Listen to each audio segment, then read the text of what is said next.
ईमानदारी का फल। काफी समय पहले की बात है। प्रतापगढ़ नाम का एक राज्य था।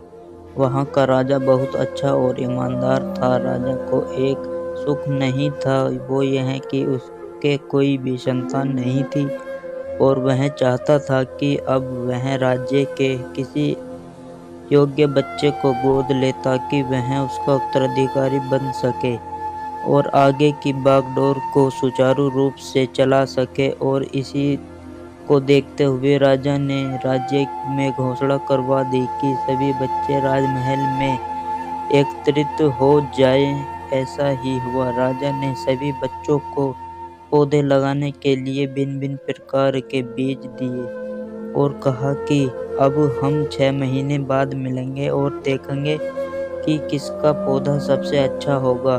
कई दिन बीत जाने के बाद सभी बच्चों के गमलों से पौधे उगने लगे, लेकिन एक बच्चे के गमले में से 1 महीना बीत जाने के बाद भी पौधा नहीं उग पाया। लेकिन वह रोज उसकी देखभाल करता था और रोज पौधे को पानी देता था। देखते ही देखते 3 महीने बीत गए। बच्चा परेशान हो गया।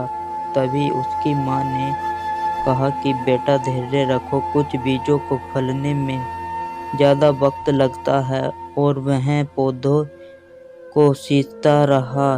6 महीने हो गए। राजा के पास जाने का समय आ चुका था, लेकिन वह डरा हुआ था कि सभी बच्चों के गमलों में तो पौधे होंगे और उसका गमला खाली होगा। लेकिन वह बच्चा ईमानदार था और सारे बच्चे राजमहल में आ चुके थे। कुछ बच्चे जोश से भरे हुए थे क्योंकि उनके अंदर राज्य का उत्तराधिकारी बनने की प्रबल लालसा थी।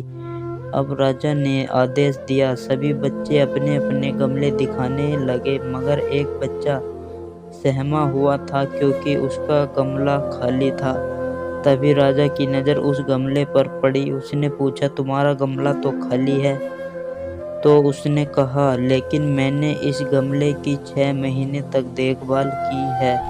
राजा उसकी ईमानदारी से खुश था कि उसका गमला खाली है, फिर भी वह हिम्मत करके यहाँ आया तो है। सभी बच्चों के गमले देखने के बाद राजा ने उस बच्चे को सभी के सामने बुलाया। बच्चा धीरे धीरे गया और राजा ने वह गमला सभी को दिखाया। सभी बच्चे जोर जोर से हंसने लगे। तभी राजा ने कहा, शांत हो जाइए, इतने खुश मत होइए। आप सभी के पास जो पौधे हैं वो सब बंजर हैं। आप चाहे कितनी भी मेहनत कर ले, उनसे कुछ नहीं निकलेगा। लेकिन असली बीज यही था। राजा उसकी ईमानदारी से बेहद खुश हुआ और उस बच्चे को राज्य का उत्तराधिकारी बना दिया गया और राज्य में सभी खुशी खुशी रहने लगे।